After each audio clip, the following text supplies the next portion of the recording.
Okay, so my name is Troy Stoll, and I'm presenting today, and the basic concept is the intersection of science and that there is a greater intelligence that could exist behind the universe.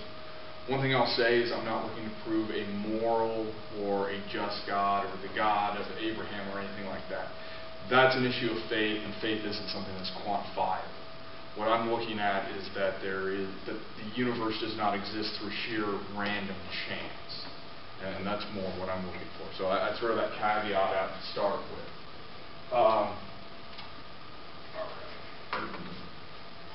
There's a couple of different things that we're going to look at, and one of them we're going to start with the concept of astrophysics. One of the big questions a lot of people come up with is how old is the universe? Well, in 1929, Dr. Edwin Hubble discovered what is commonly called the redshift. Through cosmological observations, he was able to determine that the universe is actually expanding, and that it's expanding from a central point. Later on, in 1965, it was discovered that cosmic background radiation, that is basically to say radiation that exists throughout the entire universe, exists. And then finally, in 2001, the Wilkins Microwave Anthropology probe was launched, which was able to measure that background radiation, and it produced the picture above, which shows the cooling of the universe and the dissipation of this radiation. And what this radiation is, it's the leftover energy from what is commonly called the Big Bang, which is where the universe initially created itself out of a singularity and then expanded out, even though the name is somewhat misleading because it was neither big, because when the universe started, it was what is called singularity, or a lot of people know it as black hole.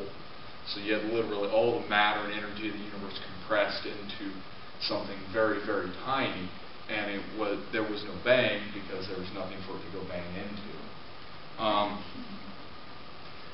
And my quote by Stephen Hawking: "An expanding universe does not preclude a creator, but it does place limits on when and where he might have carried out his job." Basically to say that, yes, we exist in a physical universe. However, though, that universe came into existence at a finite time. And by looking at the measurements of the redshift, the background radiation, we can then come up with a figure of 13.75 billion years ago, plus or minus about 0.11 billion years, is when the universe came into existence through the singularity. And ever since then it's been expanding, and that's why you end up with this image. And it's like our previous speaker was talking about, the universe as it expands, it's in a spherical kind of shape. Now, there's a few things that go into this.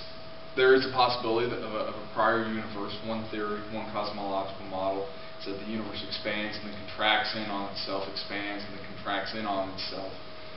But that again raises the problem then, well, where did that energy and matter initially come from? Where did it start? Did it just spontaneously come out of nowhere, which would in general contradict the conservation of matter and energy, which says matter and energy can be neither created nor destroyed, but only redistributed. So, and the other thing, as far as figuring out this fixture of 13.75 billion years ago, at the same time as the universe has expanded, has time, the flow of time been uniform? So there are a few questions that still exist in there. But like I was saying, the universe has a finite fixed starting point that it originated from. So at one point there was nothing, and then at another point there was literally everything, all at once. Another thing that a lot of people point out towards is Darwinism. Darwinism is a mechanism rather than anything else. The problem with Darwinism is when you go far enough back in time, it eventually breaks down. You have evolution, and you have evolution. But the problem is when you move backwards, okay, where did that first life come from? Where did that initial creation of an amino acid start?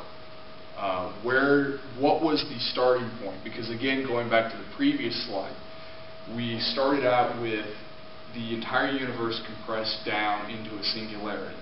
And at that point, it was totally abiotic. It was totally lacking any life. And this is, at that point, it would have been billions of degrees. The gravity would have been so dense that nothing could have lived.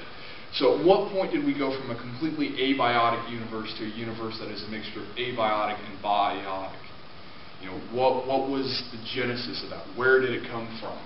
The Blind Watchmaker by Richard Dawkins is a big example of that, as far as just looking at the sheer complexity of the universe, and how, you know, as you were talking about earlier, that out of a lot of chaos came some basic form of order. Chaos obviously still exists, but, you know, we've gone from a solar system that at one point had 27 major planets to the solar system that we know now.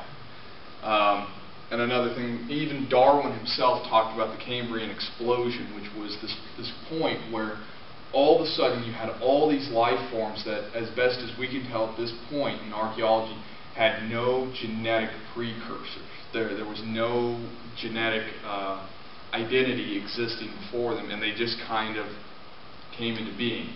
And Darwin himself talked about how this was one of the major arguments to refute even his own claim. So that's kind of a look at the evolution side of it. All right. In 1973, Dr. Brandon Carter wrote a paper called The Anthropic Principle. What it looked at were the four fundamental forces of the universe: the strong and weak atomic force, gravity, and electromagnetism. And it looked at how these four forces are in absolute perfect balance to allow for a universe that has life, for a universe that is a combination of both biotic and abiotic existence. And one of the things that they've found as they've done further and further research is that a variation in any one of the four fundamental forces of even the smallest percentage, and suddenly you have a universe that is incapable of supporting life. You alter one force, and suddenly you have no solid matter. All the matter in the universe exists in a gaseous state. And it's only through the combination and the balance of the four fundamental forces of the universe that we even have a universe that is capable of supporting life, much less complex life. Dawkins' weasel versus random chance. Richard Dawkins, who we mentioned previously, talked about there's a great thought experiment out there that says life can arise through random chance. And that if you have an infinite number of monkeys on an infinite number of typewriters on a long enough timeline, they'll produce the total works of Shakespeare. Well, what Dawkins says, and they've experimented with this, is that that's not really a practical thought experiment, because they plugged that experiment into a supercomputer, and using only capital letters and spaces, it took that supercomputer 11 minutes to produce just the line, "Lest me thinks it's a weasel."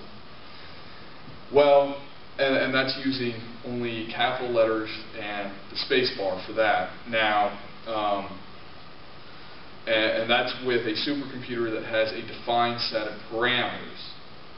Well, when you expand that out to include physics and biology, the question no longer becomes an infinite number of monkeys on an infinite number of typewriters with just those defined parameters of the English language.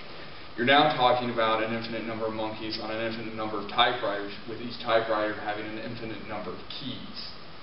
And that given the fact that time in the universe is finite, again going back to our first slide, has a finite starting point, and depending on the cosmological model, it will have a finite ending point. What is the likelihood of random chance producing complex life within that given space of time?